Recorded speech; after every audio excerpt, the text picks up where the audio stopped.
देश के भविष्य प्रिय विद्यार्थियों, आप सबको सादर नमस्कार। प्रीवियस वीडियो में हमने देखा था कि फ्यूचर परफेक्ट टेंस में किस प्रकार एक्टिव वॉइस से पैसिव वॉइस बनाया जाता है। आज मैं आपको बताऊंगा कि इंपेरेटिव सेंटेंस में किस प्रकार आप एक्टिव वॉइस से पैसिव वॉइस बनाएंगे। सर्वप्रथम मैं आपको बता रहा हूं कि इंपेरेटिव सेंटेंस की परिभाषा क्या होती है। तो a sentence that express or request an advice or an order is called an imperative sentence. तो आप इसके जब सेंटेंस को मैंने एक दो सेंटेंस लिख दिया है इंपेरेटिव सेंटेंस का, जब आप इसको देखेंगे तो आप ऑटोमेटिकली समझ जाएंगे कि इसकी परिभाषा किस लिए कही गई है कि a sentence that express or request an advice or an order is called an imperative sentence. तो जैसे पहला एग्जाम्पल लिखा हुआ है रिस्पेक्ट द एल्डर्स। तो इसमें क्या किया जा रहा है, इसमें एडवाइस दिया जा रहा है कि हमें क्या करना चाहिए, तो हमें अपने बड़ों की इज्जत करनी चाहिए। उसी प्रकार लिखा हुआ है सेकेंड सेंटेंस है ओपन द डोर। तो क्या इसमें दिया जा रहा है, ऑर्डर दिया जा रहा है, अर्थात आदेश दिया जा रहा है कि दरवाजा खोलने का आदेश दिया जा रहा है। तो इस सेंटेंस को क्या कहेंगे, इंपेरेटिव सेंटेंस कहेंगे। तो इसीलिए मैंने शुरुआत में अंग्रेजी में लिख दिया है डेफिनेशन को कि a sentence that express or request an advice or an order is called an imperative sentence. तो इस सेंटेंस में किस प्रकार एक्टिव वॉइस से पैसिव वॉइस में हम लोग चेंजेस करेंगे, तो मैं बता दूं आपको इसका स्ट्रक्चर होता है इंपेरेटिव सेंटेंस का, पैसिव वॉइस का स्ट्रक्चर होता है लेट। इंपेरेटिव सेंटेंस का यही एक मेरिट होता है कि इसका जो सेंटेंस जो शुरुआत होता है पैसिव वॉइस का वो लेट से चालू होता है। तो लेट और देन ऑब्जेक्ट का प्रयोग किया जाता है और देन बी का यूज और देन वर्ब की थर्ड फॉर्म V3 अर्थात वर्ब की थर्ड फॉर्म, वर्ब के थर्ड फॉर्म का यूज किया जाता है। तो यहाँ पर फर्स्ट सेंटेंस है फिनिश द टास्क। तो इसमें क्या किया जा रहा है, ऑर्डर दिया जा रहा है टास्क फिनिश करने का।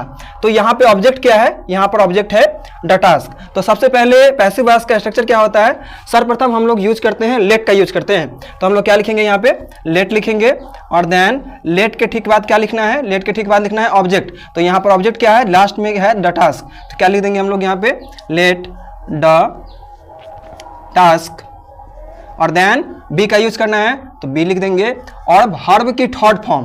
तो वर्ब यहां पर क्या है, फिनिश है। तो फिनिश का थर्ड फॉर्म क्या हो जाएगा, फिनिश्ड हो जाएगा। क्लियर।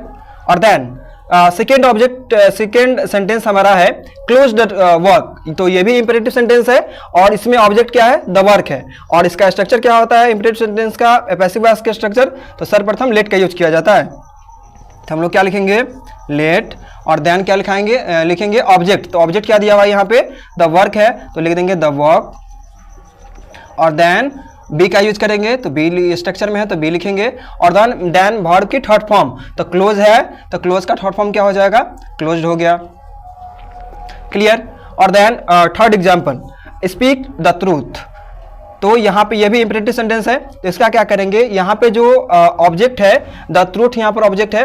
तो सर्वप्रथम क्या करेंगे, स्टार्ट हम लोग क्या करेंगे, तो यहाँ पर हम लोग लिखेंगे लेट और देन ऑब्जेक्ट का यूज करना है। तो ऑब्जेक्ट यहाँ पर क्या है, द ट्रूथ है। तो हम लोग द ट्रूथ लिखेंगे, लेट द ट्रूथ और देन हम लोग किसका यूज करेंगे, तो बी का यूज करेंगे। तो हम लोग बी लिखिए और देन वर्ब की थर्ड फॉर्म। तो स्पीक का थर्ड फॉर्म क्या हो जाएगा, स्पोकन हो जाएगा। ठीक है। और देन फोर्थ एग्जाम्पल है रिस्पेक्ट द एल्डर्स। तो यहाँ पर ऑब्जेक्ट क्या है, द एल्डर्स है और पैसिव वॉइस का स्ट्रक्चर होता है कि सर्वप्रथम लेट का यूज किया जाता है। तो हम लोग लेट का यूज करेंगे और देन लेट के ठीक बाद हम लोग किसका यूज करेंगे, ऑब्जेक्ट का। तो ऑब्जेक्ट यहाँ पर क्या है, द एल्डर्स है, द एल्डर्स और देन यहाँ पे बी का यूज करना है। तो क्या करेंगे हम लोग, the let the elders be और उसके बाद वर्ब की थर्ड फॉर्म। तो यहाँ पर वर्ब क्या है, रिस्पेक्ट है, आदर करना, और इसका क्या हो जाएगा, थर्ड फॉर्म रिस्पेक्टेड। क्लियर ना।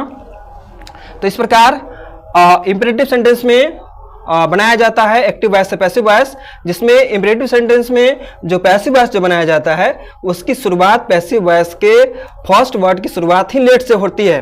लेट लेट लेट, देख रहे हैं आप लोग, शुरुआत में सब में लेट है। तो पैसिव वॉइस का स्ट्रक्चर होता है इंपेरेटिव सेंटेंस में सर्वप्रथम लेट का यूज, देन ऑब्जेक्ट का यूज, देन बी का यूज और देन वर्ब की थर्ड फॉर्म। आशा करता हूं कि आपको जो इसमें बताए गए हैं सेंटेंसेस परिवर्तन के जो नियम बताए गए हैं वो आप लोगों को समझ में आए होंगे। और यूं ही पढ़ते रहिए, मेहनत से पढ़ते रहिए और एक दिन सफलता जो है सो आपके कदम चूमेगी। निरंतर मेहनत और हर विषय में, कोई भी विषय ऐसा नहीं है कि कोई भी विषय कठिन है, और हर विषय में यदि गंभीरता से, यदि पूरी तरीके से मेहनत से यदि तैयारी करती जाती रहे तो निश्चित रूप से उस विषय में हमारी पकड़ बेहद ही मजबूत हो जाती है और हम केवल स्वयं ही नहीं सीखते हैं बल्कि दूसरों को सिखाने के भी काबिल बन जाते हैं। मुझसे जो कुछ त्रुटियां हो जाती होंगी तो उन त्रुटियों को आप कमेंट बॉक्स में जाकर के बता सकते हैं। आप जो त्रुटियों को इंगित करेंगे तो मेरे लिए वरदान के समान होगा और मैं अपने अंदर सुधार लाने का प्रयास करूंगा। कोई भी व्यक्ति जो होता है सो ज्ञान में सर्वज्ञ नहीं होता है।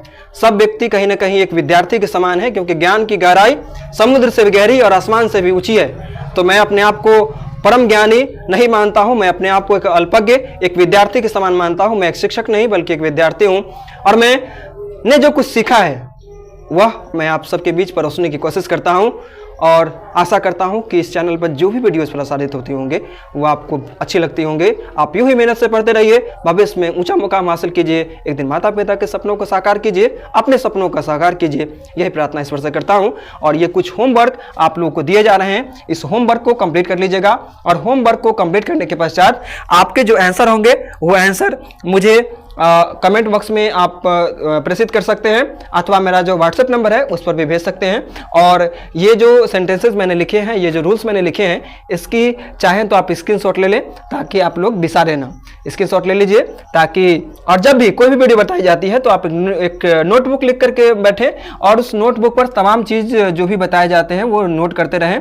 क्योंकि नोट इसलिए करना, क्योंकि हो जाता है एक पल ऐसा होता है कि जब हम लोग भूल जाते हैं किसी भी चीज़ को, क्योंकि हर चीज़ को याद रख पाना नामुमकिन सा होता है। बट यदि नोटबुक में यदि नोट है और फिर से हम एक बार देख लेंगे तो जरूर आ जाएगा बनाना। और मैं अंग्रेजी में मैं भी सर्वज्ञ नहीं, बेहद ही अल्पज्ञ हूँ, मगर सीख करके आपको सिखाने का प्रयास करता हूँ ताकि मैं अपने भाई को, मैं अपनी बहन को कुछ बेहतर सीख दे सकूँ। आशा है आपको यह प्रयास मेरा पसंद आता होगा। आप यूँ ही भविष्य में कीर्तिमान यश स्थापित कीजिए, ईश्वर से यही प्रार्थना करता हूँ। धन्यवाद।